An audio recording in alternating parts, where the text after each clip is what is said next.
Greetings and salutations, Geo Nerds. This week, we'll go on a journey to find a lost river. Well, creek really, John Rogers style. We'll start today and go way back to the early 1800s with some interesting geology and some history along the way.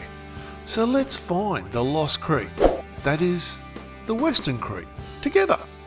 So you know what I'm going to say. Let's rock.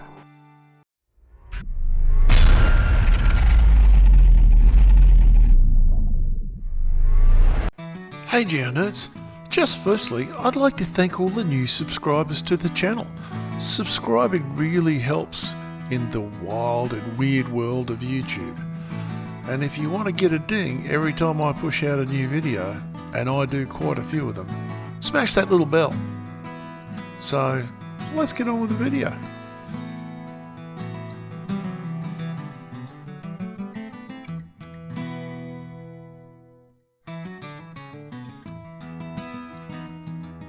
Also, as I learn more about the colonial history of Brisbane, I feel I really need to say this. I begin today by acknowledging the Turrbal people, traditional custodians of the land in which we live today, and I pay my respects to their elders, past and present, and acknowledge that they got royally dicked by my ancestors. I take no pride in the knowledge of what was done to these people and recognise their pain. My ancestors came from Northern Ireland, a land not too unfamiliar with land theft, murder and genocide. It just seems a shame we seem to want to do it all again here. This is the first of a series of videos on Brisbane's lost waterways. All creeks really, we only have one river and it's far from lost. Somehow some civil engineers had the brainwave that it's okay to just culvert in or even fill in waterways in suburbia, even selling the reclaimed land for housing. So when it floods, and it always floods, the water just resumes its original course, straight through the homes of our citizens, a process that still goes on today. But as you'll see in some of the contemporary photos from the 1900s, the conditions they were living in weren't all that great, and you'll see why humans can't have nice things, like creeks and rivers in their towns. Just 3 little T-Rocks pebbles of wisdom to keep in mind if you're ever going to buy a house. 1. Water doesn't flow uphill. 2. Water does not forget where it used to flow. 3. Mosquitoes never forget where their ancestors were born. As a region, Brisbane has a lot of creeks. The geology, and therefore the geography, is fairly complex and quite three-dimensional in places. So watercourses are everywhere, inconveniently at times, right where you want to build a structure.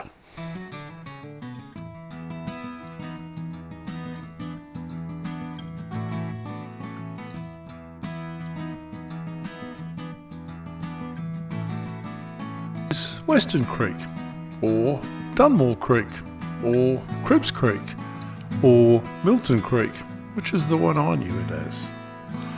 All of these names have been used to describe the creek that once existed between the river and Gregory Park, and it sort of still does.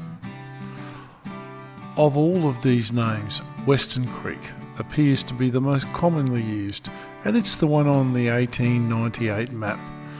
So we'll go with that one. Western Creek was used as early as the 1850s, and it lives on today through the Western Creek Bridge on Milton Road.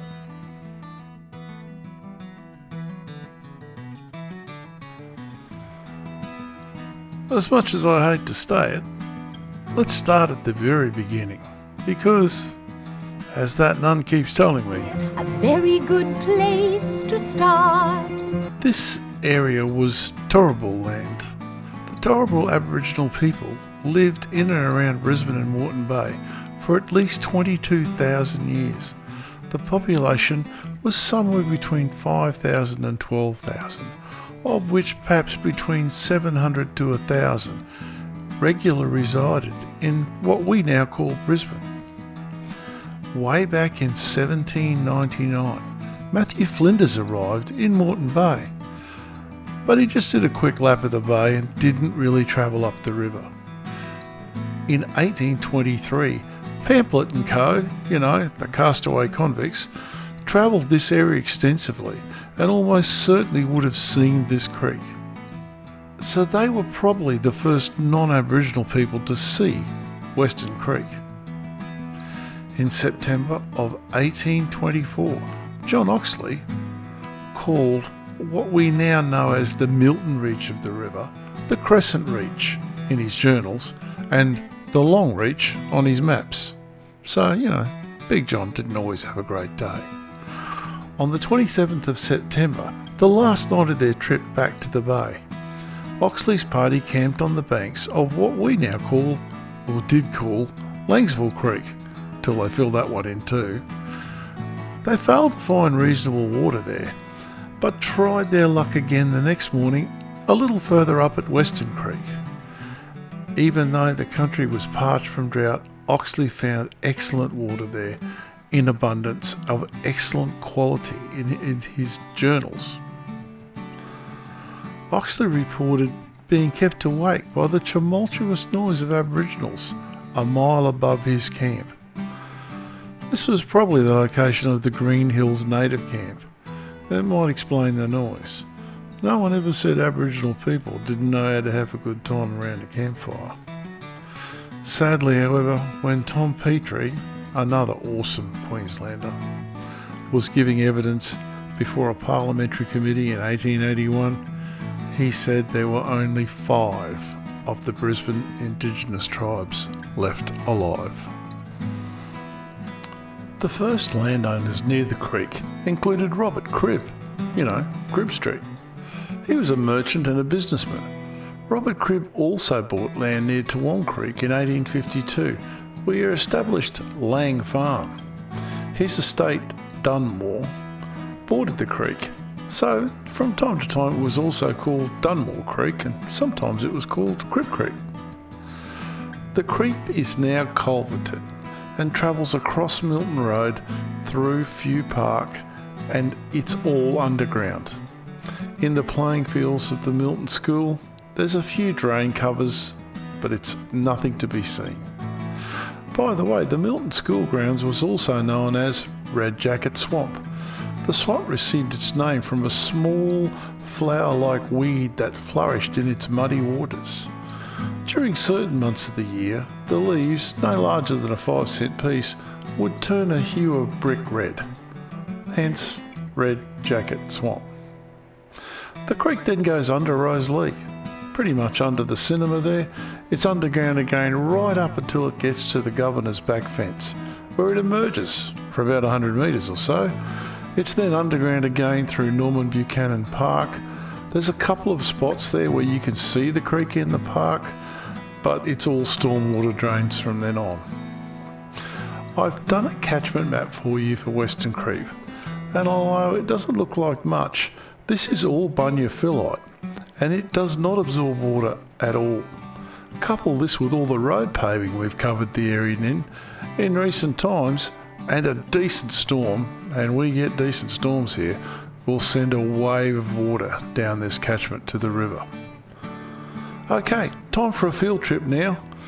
I have some fairly good footage of some hard to get to spots, and of course, a fly through for you.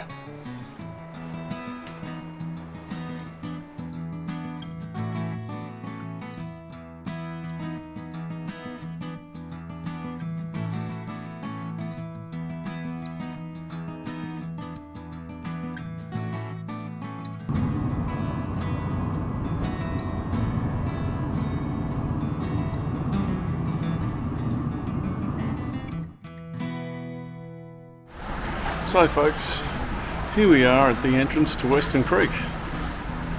This is what we do to creeks when we don't like them. This is a bridge, 2 bridges actually. The first one is a very old bridge, it's part of the old Coronation Drive River Road, and the second and third ones are additions obviously. And over there, what looks like a World War II German submarine pen is a floodgate. And we'll go and have a look at that in a minute. So, wow, look at those broom down in there. There's a massive school of bream right there. Hope you guys can see them. It's a good sign. A really good sign that they feel comfortable moving around in this waterway. Man, there's a heap of them. So these gates are not designed to stop water coming from Western Creek into the Brisbane River. These gates are designed to stop water coming from the Brisbane River into Western Creek, because nearly all the flooding in that area comes from when the Brisbane River gets its flood on and back floods. When they first put this in, I thought it was all stainless steel, but it's not. It's just painted because it's rusting. Welcome to half-ass engineering. However, I think the screw jacks are stainless. Look at that. It's actually really nicely made. I love big engineering. And there are some big brim down there. Some of those things are a foot long.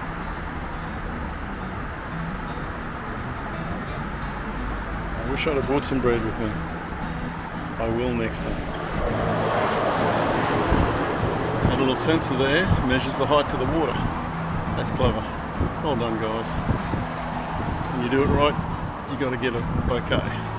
Well, Geo nerds, here we are on I suppose the upstream side of the John Oxley Centre, and this is where the creek exits. And as you can see, you find some strange things. That's a boat ramp. Why is there a boat ramp? Where are you going to go? How are you going to get the boat here? This is all fenced off, but anyway. That's another story. Let's have a bit of a look around.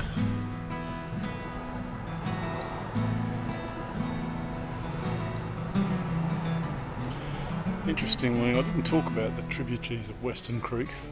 There are quite a few, and there's one over there coming out of the side. If I get time, I'll show it to you on a map later, but it's not that important. They are completely culverted. They're basically stormwater drains now, but they were once creeks. There's that tributary drain down there we were talking about earlier. And if we spin around, you can now see it is culverted underneath Camford Street. As we emerge under the railway line, which is of course where the creek always ran, it now just runs straight underneath our feet here and over to this area where it breaks loose again. Doesn't run too far. We'll have a look at that in a moment. So here is all that's left of Western Creek. Runs up to Milton Road.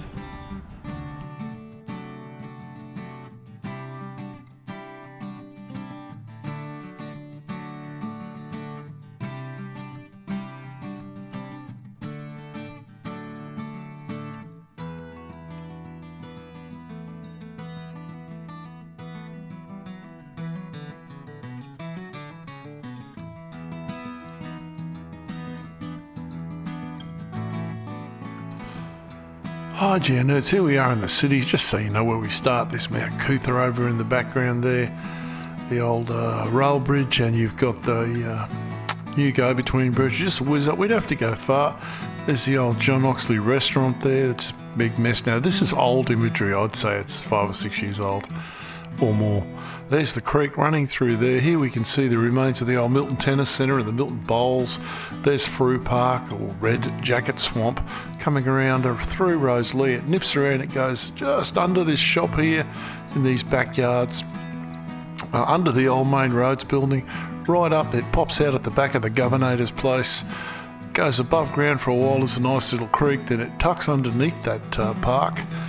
And then it just starts running up and draining these suburbs, and you just can't see it. It's all underground. It's quite old imagery. There's Hogwarts over there on the hill.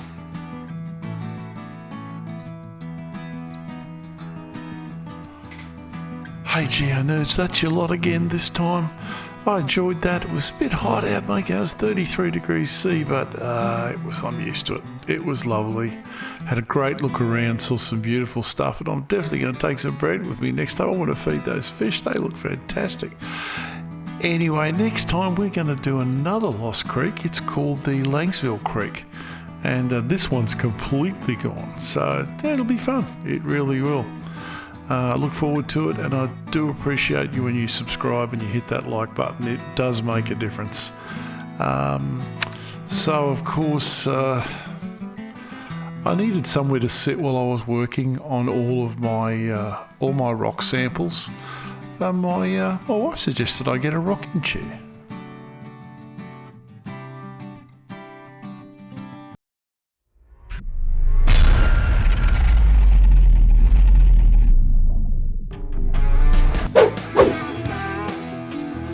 Hey, thanks for watching.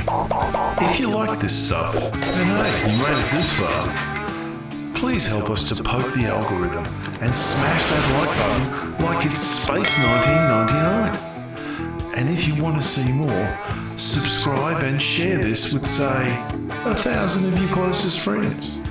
And let's see just how far that little algorithm can go before its CPU explodes. Cop you later.